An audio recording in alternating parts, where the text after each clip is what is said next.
Washington. Before pursuing a doctoral degree in art history, Rachel Voss determined that a tuition waiver, a $22,500 stipend and the ability to deduct the interest on her previous graduate school loans would allow her to enroll in a 4-year program at the University of Delaware.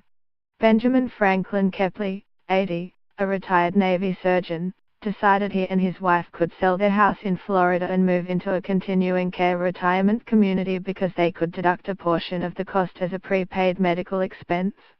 And Jim Flanagan, a senior vice president at St. Anselm College in New Hampshire, passed up several higher-paying jobs that would enable him to build a bigger nest egg because his current post let him send his children to college tuition-free. Now, Washington is considering changing those rules as part of a $1.5 trillion tax package moving through Congress, targeting for elimination provisions that people like Ms. Voss, Mr. Kepley and Mr.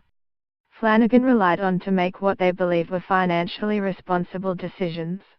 In ways large and small, the tax bills moving through Congress could penalize individuals for choices they made based on long-standing law. Left unchanged, the bills could drastically alter the financial situations of millions of Americans who cannot easily undo those decisions. People who took out student loans did so knowing they could deduct the interest payments on that debt. Graduate students who accepted tuition waivers did so knowing they would not have to pay taxes on that benefit.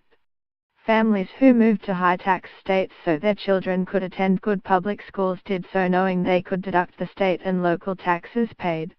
But the tax bills, particularly the House version of the legislation, would rescind or scale back some of those preferences, resulting in a tax increase for many students, older adults and others who itemize their taxes and make use of many of the deductions that have long been a staple of the tax code. On Wednesday, Republican lawmakers said they had reached a deal on a consensus version of the bill, which could head to a final vote next week. While official details were not released, a congressional aide said the medical expense deduction and the graduate tuition waiver tax break were likely to be preserved. Still, those watching the debate said that long-standing tax provisions were on the chopping block. It all showed the peril of making financial decisions based on the tax code. Nothing is written in stone, said Richard L. Kaplan, a tax professor at the University of Illinois College of Law who specializes in elder law. When you change the rules in the middle of the game, people are naturally going to say, "What am I supposed to do now?" he said, adding, "It certainly makes people think this is unfair." Altering the law is often aimed at shifting the behavior and decision-making of individuals and corporations.